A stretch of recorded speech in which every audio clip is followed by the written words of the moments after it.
Well, hello and welcome everybody to this session, this most exciting session of the Khushwant Singh Literary Festival London. And I have the one and only Dr.JANE Goodall joining us for this session. And Dr. Goodall, just give me a moment to gush a little bit, please, because as a young girl, I've read all about you, your incredible story of, the adventure, the fact that you were this trailblazer, you've been an inspiration to so many people around the world and so many women around the world. And it's an absolute pleasure to be, speaking to you now about this book that you've just written. And I think the Book of Hope is something we all need right now. There's no better time for it, especially given the last 2 years that the world has been through. So if you could first tell us a little bit about this book. Well, the book was written because I really feel that people around the world desperately need hope. And the big problem is that people read all the bad news, and there's a lot of bad news. Let's not, pretend there isn't. But if you just read the bad news, you feel helpless and hopeless, and then you think, well, there's nothing I can do as one person, so you do nothing. And that's the problem that we have to overcome. So I'm trying to give a message that every single person makes some kind of impact every single day, and we can choose the kind of impact we make. And if you feel helpless and hopeless, find something that you care about, probably in your own community, and think, well, I could do something about that. Maybe it's picking up litter, maybe it's growing organic vegetables, maybe it's planting trees, whatever it is. Get together with your friends and take action. And the more you take action, the more action you take. And then when you realize that all around the world other people are taking action, suddenly you begin to realize, yes, there is a point to taking action. And so the hope leads you to more action, and more action leads to inspiring others. And I do think right now we desperately need hope. Absolutely. And it's so interesting that you began this book before the pandemic, because, in the book and the accounts and the conversations that your co-author Douglas and you have, it was a pre-pandemic, and then, the pandemic began, you couldn't, meet anymore. You were doing a lot of talks on video, etc. And so this book traverses that whole period. And even before the pandemic began, as far as the fight for the environment, against climate change, this whole climate fight, we were at this sort of crucial point where it already seemed like time was running out, that if we didn't act now, it was just going to be too late. And then the pandemic struck. How do you feel this has changed the way we're thinking? Well, I think, first of all, unfortunately, but not surprisingly, the pandemic pushed these other two really important threats to our future, with climate change and loss of biodiversity. Those got sidelined for a while.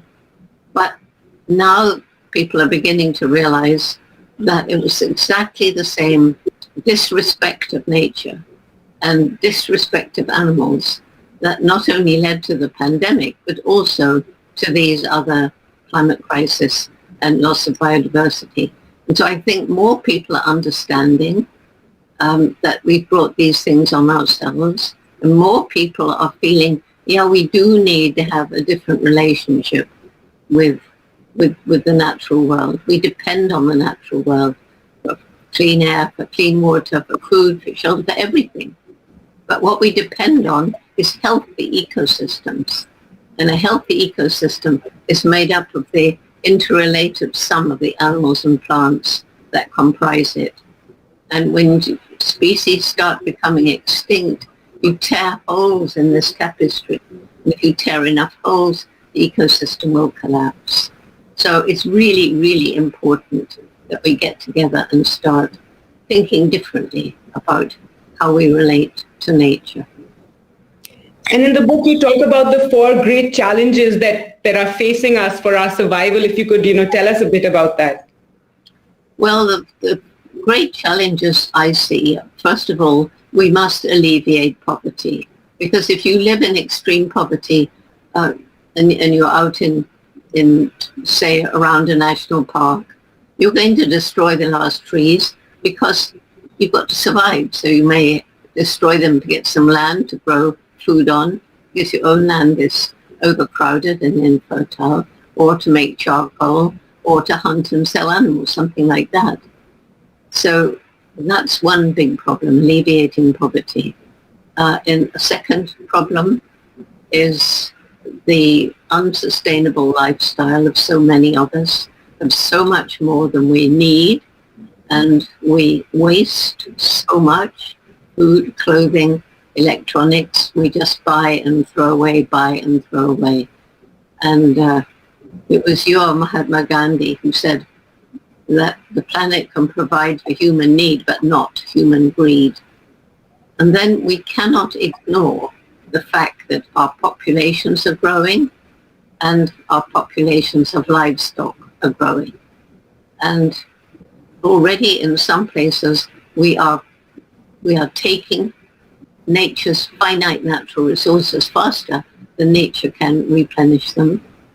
And right now there's over 7 billion of us on the planet. And I forget how many millions and millions of livestock. But by 2050, it's estimated there'll be closer to 10 billion of us. So clearly we have to change the way we operate, else I don't know what will happen. And then the other thing which I feel is really important to tackle is corruption. Because it's corruption and it's the cozy relationship between corporations and governments. And, well, around the world in so many, many places, you say, well, if you have money, you can buy anything, including people. Those are the 4 great challenges. And then you also talk about the 4 reasons why you are hopeful. In the book, you talk at length about it. You talk about human intellect, resilience of nature, the power of young people, and the indomitable human spirit. So young people, tell us a bit about that. Are you very hopeful about the generations that are coming, the young people that you see around us? Because there's a lot of people say young people, their attention spans are short, that maybe we live in this world where everything happens very fast, and you've persevered so much in your life when you were a young woman, when you were there studying chimpanzees. So tell us about what gives you hope from young people. Well, I think young people now understand the problems that we face, the environmental problems and the social problems. And they understand because you can't really not learn about it if you've got any kind of education, because it's in the newspapers, it's on the news, it's everywhere all around you, all these threats to our future. And they seem somehow to be rising to the challenge. And I find that if young people understand the problem and you listen to them and you empower them to take action. So our program for young people works in groups of children in kindergarten, even preschool, up to university students and everything in between. And their main message, every one of us makes an impact every day and we get to choose. And every group tackles between them 3 different projects because everything is interrelated. I learned that in the rainforest. And so they choose a project that will help people, a project that will help animals, and a project that will help the environment. Then they talk about what bothers them. They discuss what can be done about it. Then they roll up their sleeves and they get out there and they take action. And they inspire me because, they're so passionate, so dedicated, and so optimistic, especially the younger children. But the university students too, they're the backbone of Roots and Shoots, actually. And that program is now in over 60 countries. And the resilience of nature? The resilience of nature, you must have many, many places where a place that was totally destroyed, maybe an abandoned building site or an abandoned car park, nature comes back, the little plants creep up through the cement. But there are huge areas like where there was a quarry or, let's say, cement. And with clever management, copying nature, those places can be absolutely restored. Rivers that were polluted can be cleaned and life can come back. It's a tremendous reason for hope. There was a time where I studied the chimps in Gombe, At the beginning, it was part of a great forest belt that stretched right across equatorial Africa. And by the late 80s, I was horrified. I mean, I knew there was deforestation in the area, but I was not prepared to see an island of forest surrounded by completely bare hills. And people living there were too poor to buy food elsewhere. Their land was over-farmed and infertile. They were struggling to survive. They cut trees on even the steep slopes, causing terrible erosion and mudslides because they were desperate to feed their families. So that's when I realized, it hit me. If we don't help these people find ways of living without destroying their environment, we can't save chimps, forests, or anything else. And so JGI began a program around the Gombe National Park. We call it Take Care, or Takari. And it was a very holistic program. I won't go into it, but it ranged from scholarships to keep girls in school, microcredit opportunities for women, restoring fertility to the overused land without chemicals, and everything in between. And if you fly over Gombe today, there aren't any more bare hills. The trees have come back. The people have become our partners in conservation because they understand protecting the forest is not just about wildlife, but their own futures. And because of the microcredit, people have been able to start their own small environmentally sustainable businesses. So it's the best example I have. In fact, I love the accounts that you, in your book, that you talk about, local communities, because this is something, we at NDTV, we've also emphasized throughout. We've done a lot of environment coverage, and we always emphasize on the communities living around the national parks. You have to take them along. It can't be a forest versus the community sort of a project or development project, and it has to involve them. And even when there's man-animal conflict, you have to listen to the side of the community as well, and take them along. Otherwise, you turn them away from conservation. But talking about hope, I'd like you to share with us. In the book, you talk about the first months when you went to Gombe to study the chimpanzees, and how you lost hope in those first few weeks or months, because every time you went out, you used to wake up at the crack of dawn, go looking for them, and they just run away from you, and time was running out, money was running out, and you did lose hope somewhat during that time. So if you could just share that with us. Well, I didn't lose hope in that I knew given time I could get of the chimps. The problem was their time. So it was not so much losing hope as a feeling of desperation. I must succeed, or else the whole project will end and I will have let my sponsor down. And of course, fortunately, towards the end of the 4th month, I saw the first chimpanzee to lose his fear of me, using and making tools. He was using grass stems to fish for termites, and he was picking leafy twigs and using them as tools. So he was using and making tools. And at that time, science believed that humans and only humans used and made tools. So that was it. And Leakey could then go to the National Geographic, and they said yes, they would fund the research. When the 6 months money ran out, they sent a filmmaker, Hugo van Lauwijk, to film the behavior as I got to know more and more of the chimps, and everything changed. And what's so incredible is how you went there. You had not been to college, you had not studied, you hadn't done any masters or anything, but it was just sheer passion and love for animals. And then, you grew up on these stories of Dr. Dolittle and you Tarzan, and you really saw yourself there. And something has to be said for that as well, to be determined about something and just making it happen and not losing hope, isn't it? Yes, well, you see, I was lucky. I was actually speaking to you from the house where I grew up, and the books behind me are some of the books I read as a child. And I was really lucky to have a fantastic mother, and she supported this love of animals. And when I decided age 10 that I would grow up, go to Africa, live with wild animals and write books about them, everybody laughed at me. Ha ha, how would you do that? Dream about something you can achieve. Girls don't do that sort of thing.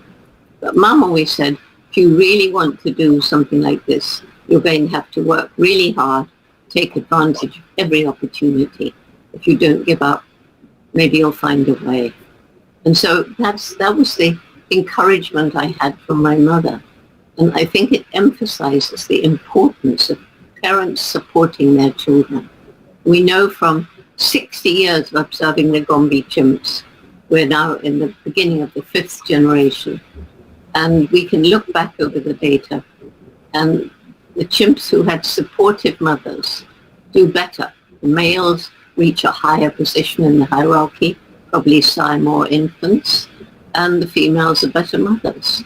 So it's the same for them and us. I mean, they resemble us in so many, many, many ways. And your mother was extremely supportive. In fact, when you went to Gombe to study the chimpanzees, they wouldn't let you go because they said you can't send a single young woman into Africa like that. And then finally it was your mom who came along with you, isn't it? Yes, she volunteered. I think Leakey twisted her arm. He wanted somebody with me who wouldn't compete, who would just be supportive. And he couldn't have picked anyone better, you know. So right from the beginning, when I was really depressed in the early days, she'd kind of boost my morale and say, well, you know, Jane, you found that peak and you've got your binoculars. You're learning more than you think.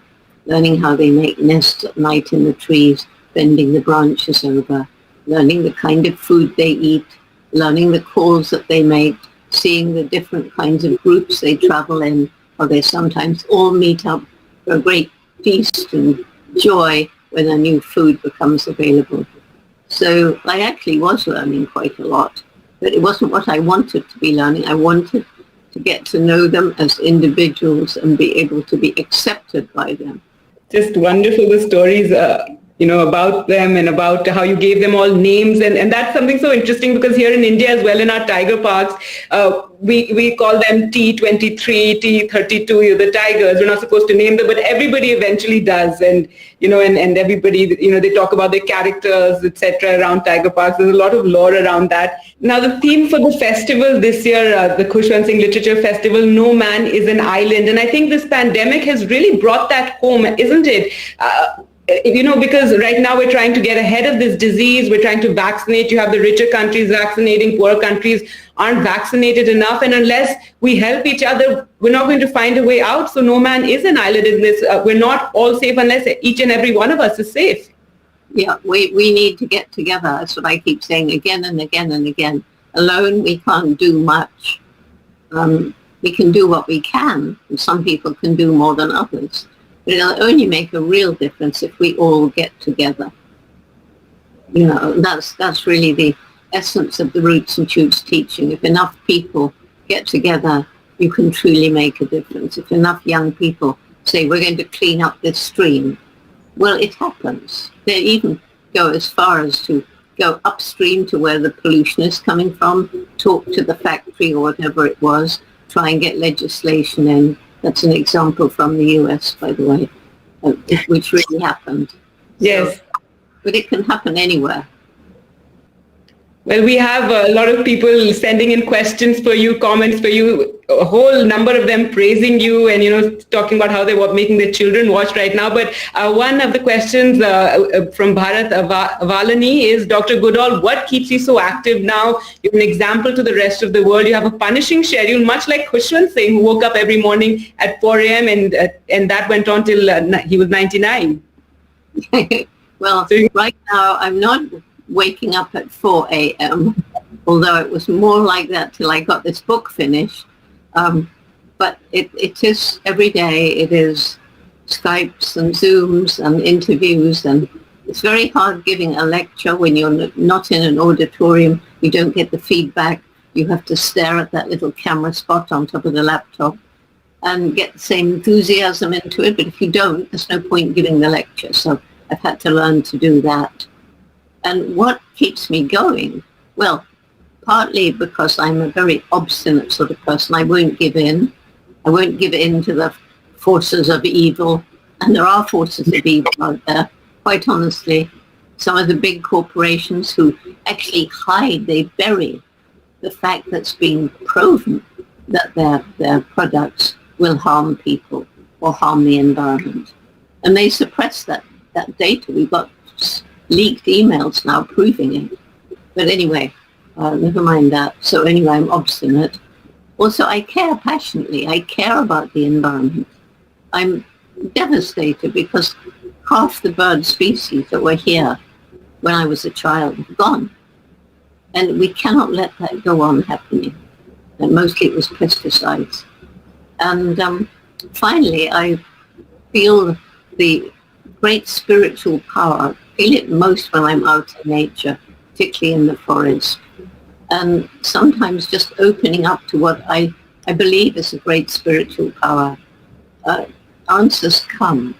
You've become a messenger of hope, across the world. How does that feel, given from where your journey began and decades that you've spent fighting for the environment, fighting, to free chimps from laboratory tests and, succeeding, and the various battles that you've, fought along the way in these decades that you've spent, fighting for the environment, fighting for animals. How does it feel? You are a messenger of hope for all of us right now. How do I feel about it? I find it very strange that I've become this icon. And it wasn't my plan. It wasn't my intention. I was very, very shy. And at first, when the press began asking questions, and the first time somebody came up and said, could they have an autograph? I wanted to hide away. I put sunglasses on going through an airport, let my hair down. People still recognized me. And then I suddenly realized, well, I didn't ask for this to happen, but it's happened, so I must use it. So I took to taking around little environmentally sustainable brochures that vaguely said what we did, particularly Roots and Shoots, and said, you need to get your children involved in this. And you could trace my travel, especially around the US, by where Roots and Shoots groups sprang up. It actually showed. Well, we have a question about children, in fact, about what they can do. Sanjeev Prakash is asking, dear Dr. Goodall, is there an organization which young people can join to learn and act according to your thoughts and lessons? So if you could tell us a bit about your institute. Well, it's for a young person, it's Roots and Shoots. And Shweta Hari, I'm never quite sure how you pronounce her name, but Shweta is the executive director. She was involved in Roots and Shoots when she was with her husband in Tanzania, and she was passionate to start it in India, which she did. She got registration from the government, which was very difficult, and Roots and Shoots is a program of the Jane Goodall Institute. So any young person listening or any parent, get involved, because then you'll be with other young people who care like you do, and you can get your friends together. And, even if you didn't register, we like you to register because then we can share what you do. But if you just get together with your friends and think about what you care about and wonder together what you can do about it, maybe get some advice, and then roll up your sleeves and get out there and do it. Coming back to something that we were talking about earlier, that post the pandemic, it's hit the economy in many countries. It's created more poverty. It's going to create more challenges on that front, and we really have to be very focused on that. We cannot allow in this process of bringing the economy back that we forget about environment and climate change, and allow any sort of non-sustainable practices, etc. Isn't this something we all have to be very aware about right now and very vigilant about? Yeah, business as usual. On a planet with finite natural resources and growing populations, it won't work. I gave the numbers earlier, and yes. If we get 10 billion of us on the planet and continue behaving as though nature's resources are infinite, which they're not, then it's going to be very, very grim for future generations. Indeed, we humans are not exempt from extinction. We're causing extinctions, and we could cause our own extinction if we're not careful. That's why it's important to get together now Right, and just finally, I'd like to talk about how the foundation, the Khushwant Singh Foundation, has planted 100 trees in your name in the Sundarbans, and hopefully it will be a little garden one day. And this is one of our most vulnerable ecosystems currently. It's also home to the tiger there. It's the only tigers that swim and eat fish in that environment, and it's something that's very fragile right now in this country. Yes, well, we have a tree planting program, and it's planting and looking after trees. It's planting trees around forests to restore the forest and protecting existing old growth trees. That is so important because that's where all the biodiversity is. If you protect that core of old growth, then as you plant trees around it, the ecosystem will spread gradually into those trees. Well, thank you. And I do. Yes, 2-1. I think it's very important to name the tigers, because once it has a name, it's an individual. And I don't know if you know this, but a story broke about 3 years ago. It was an American dentist, and he went out to Africa and a big game hunter. Remember, he killed Cecil? Well, Cecil the lion. Around the world. But, Cecil had a name, and therefore everybody immediately said, oh, he's killed Cecil. But all the other lions and tigers that people shoot, they're all just as much of individuals. If they all had names, they'd be more precious and more valued.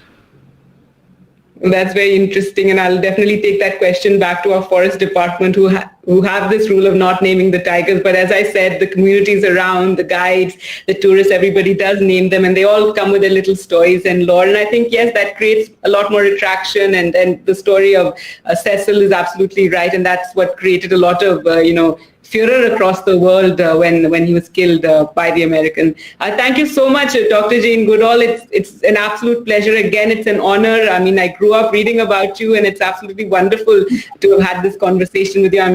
And of course the book, I hope a lot of children and teachers who are watching right now, and everybody needs to get their hands on the book, because it's really what we need right now. We need hope. There it is. And of course, this is only a draft copy, but the final one will have lots of photographs in it.